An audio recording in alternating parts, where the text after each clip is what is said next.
There's no feeling more intense than starting over. If you deleted your homework the day before it was due, as I have, or if you left your wallet at home and you have to go back after spending an hour in the commute.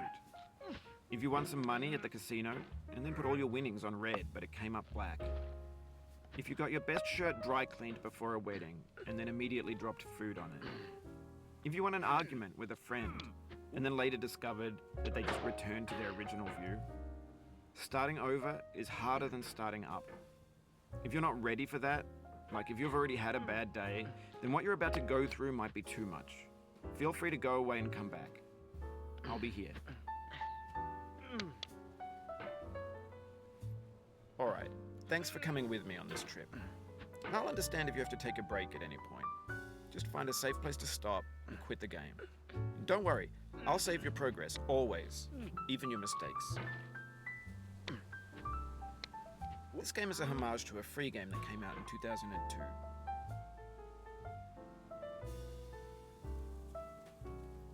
Titled Sexy Hiking. The author of that game was Jazuo, a mysterious Czech designer who was known at the time as the father of B games. And B games are rough assemblages of found objects. Designers slap them together very quickly and freely, and they're often too rough and unfriendly to gain much of a following. They're built more for the joy of building them than as polished products. In a certain way, Sexy Hiking is the perfect embodiment of a B game. It's built almost entirely out of found and recycled parts, and it's one of the most unusual and unfriendly games of its time. In it, your task is simply to drag yourself up a mountain with a hammer. And that act of climbing, in the digital world or in real life, has certain essential properties that give the game its flavor. No amount of forward progress is guaranteed. Some cliffs are too sheer or too slippery, and the player is constantly, unremittingly in danger of falling and losing everything. Anyway, when you start Sexy Hiking, you're standing next to this dead tree that blocks the way to the entire rest of the game. It might take you an hour to get over that tree, and a lot of people never got past it. You prod and you poke at it, exploring the limits of your reach and your strength, trying to find a way up and over. And there's a sense of truth in that lack of compromise. Most obstacles in video game worlds are fake. You can be completely confident in your ability to get through them once you have the correct method or the correct equipment or just by spending enough time. In that sense, every pixelated obstacle in Sexy Hiking is real. The obstacles in Sexy Hiking are unyielding, and that makes the game uniquely frustrating. But I'm not sure Jazuo intended to make a frustrating game.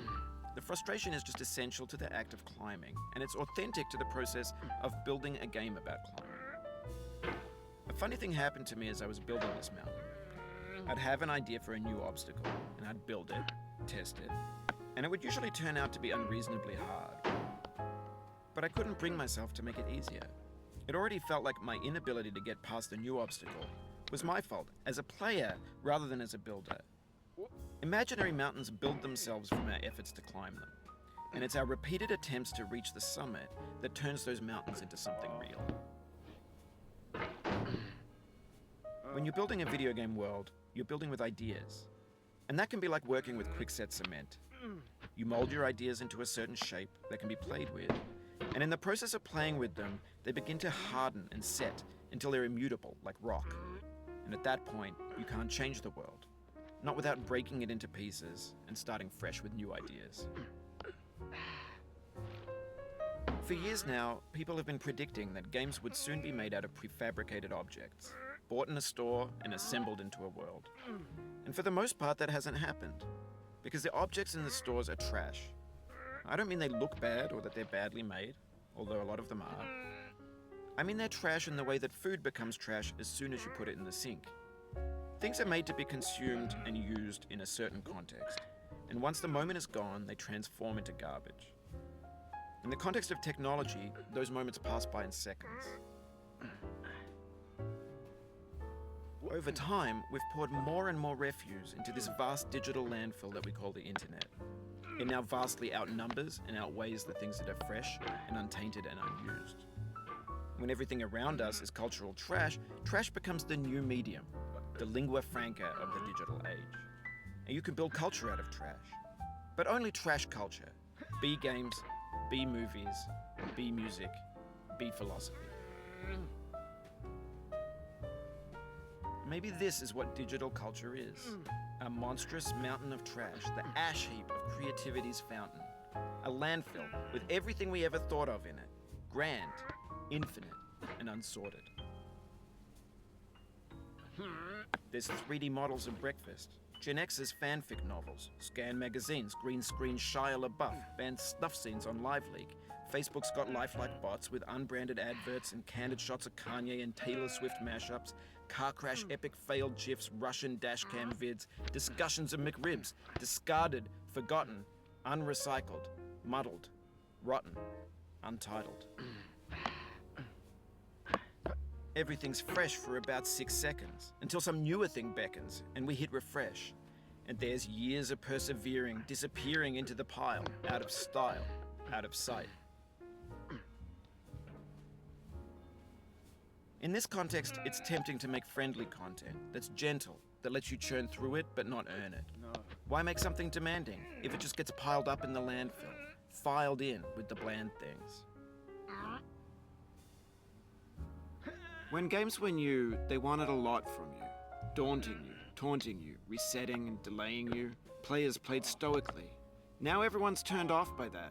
They want to burn through it quickly, a quick fix for the fickle, some tricks for the clicks of the feckless. But that's not you, you're an acrobat. You could swallow a baseball bat. Now I know, most likely you're watching this on YouTube or Twitch, while some dude with 10 million views does it for you, like a baby bird being fed chewed up food.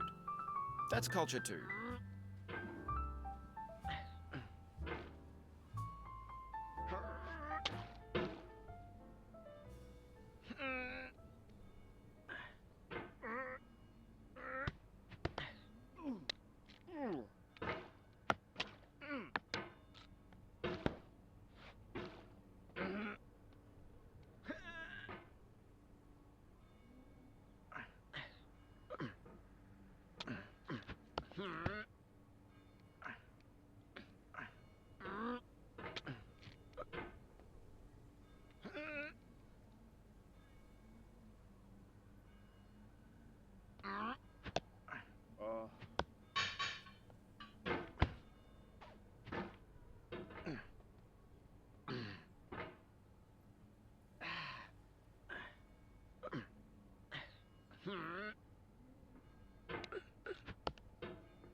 But on the off chance that you're playing this, what I'm saying is, trash is disposable, but maybe it doesn't have to be approachable. What's the feeling like? Are you stressed? I guess you don't hate it if you got this far, feeling frustrated. It's underrated.